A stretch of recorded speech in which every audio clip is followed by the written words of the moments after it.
Tuluyan ng nakalbo si Doc Willie Ong, makikita na naubos na ang kanyang buhok sa sanhi ng cancer niya ngayon.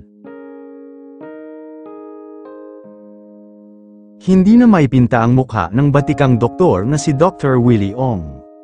Sa latest picture na inilabas nito makikita sa mga larawan ang pagbagsak ng kanyang mukha at pagkalagas ng kanyang buhok. Sinabi ng doktor na malapit na ang kanyang third chemotherapy at humihingi siya ng dasal na sana raw ay maging matagumpay ito. Dahil sa unang chemotherapy nito at sa pangalawa ay hindi pa masyadong masakit ang nararanasan nito. Sa third chemotherapy ni Doc Willie ay sana raw ay maubos na ang body chemical na nasa loob ng kanyang katawan na nagpapalakas sa cancer nito. Kaya sana raw ay hindi siya panghinaan ng loob at malagpasan niya ang pagsubok na nararanasan niya ngayon.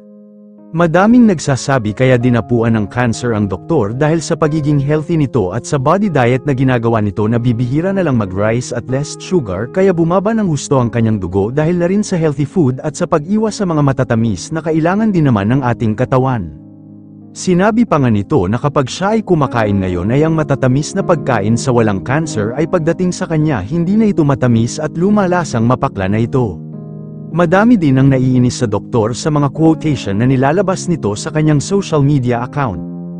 Dahil palagi kasi nitong may mga habilin na anytime ay malapit na siyang mamaalam dahil palagi nito sinasabi na mahal niya ang Pilipino kahit sa huling paghinga nito. I love you all until my last breath, amen. Cancer has bad days and okay days. Today in an okay day, your prayers are helping me, but please pray for those beside, behind and in front of you. Your neighbor may need more help than me, mas kawawa sila.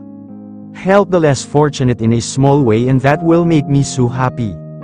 Padagdag pa ni Doc Willie Ong, pasensya na at wala na akong buhok, parang 2% na lang ang natitira. May mga habilin din ito na mismong binasa ng doktor na maging mabuting tao at sinabi na iwasan na ang mga mamamayang Pilipino na iboto ang mga hindi karapat-dapat at itigil na raw ang corruption sa Pilipinas upang umasenso na ito. Yun lamang po, ano ang masasabi mo sa balitang ito? Comment mo sa ibaba. Huwag kakalimutan i-like ang video na ito. Maraming salamat po sa panunood.